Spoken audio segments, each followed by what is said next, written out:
Day 13 of the Revelation Reading Challenge.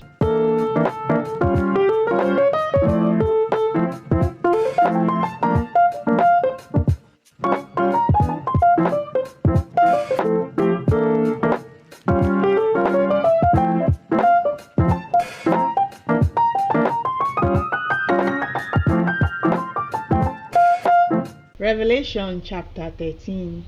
The first beast. And I saw a beast rising out of the sea, with 10 horns and 7 heads, with 10 diadems on its horns, and blasphemous names on its head.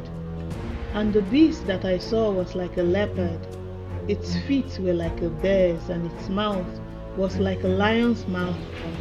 And to it the dragon gave his power and his throne and great authority. One of its heads seemed to have a mortal wound, but its mortal wound was healed. And the whole earth marveled as they followed the beast. And they worshipped the dragon, for he had given his authority to the beast. And they worshipped the beast, saying, Who is like the beast? And who can fight against it? And the beast was given a mouth uttering haughty and blasphemous words, and it was allowed to exercise authority for 42 months. It opened its mouth to utter blasphemies against God, blaspheming his name and his dwelling, that is, those who dwell in heaven.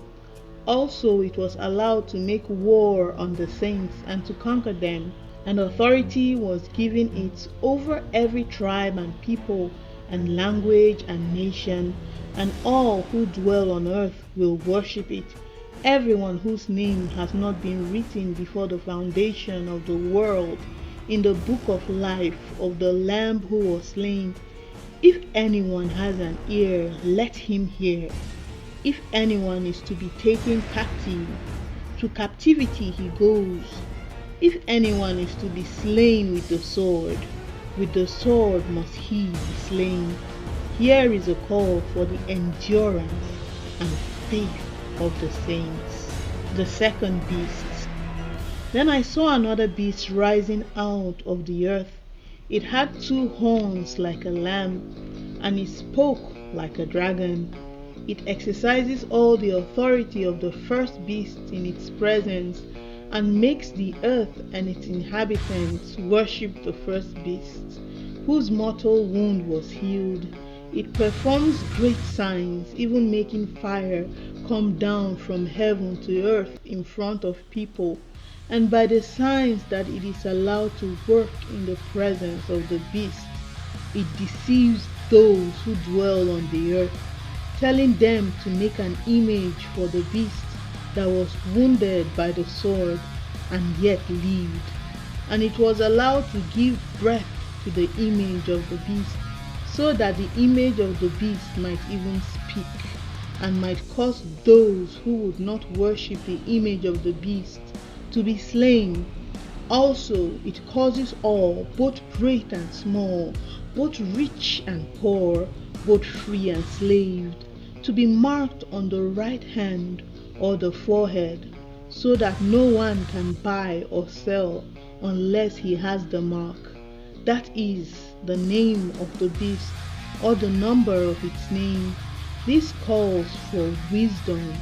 Let the one who has understanding calculate the number of the beast, for it is the number of a man, and his number is 666. May God bless this reading in Jesus' name. We're entering really dark territory.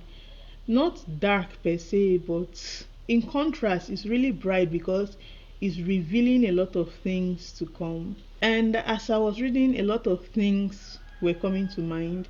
I don't want to enter conspiracy theory territory, but I was thinking of a lot of things that have become problems in our world today, and even a lot of things that God has been turning my attention to, like falsehood in the church.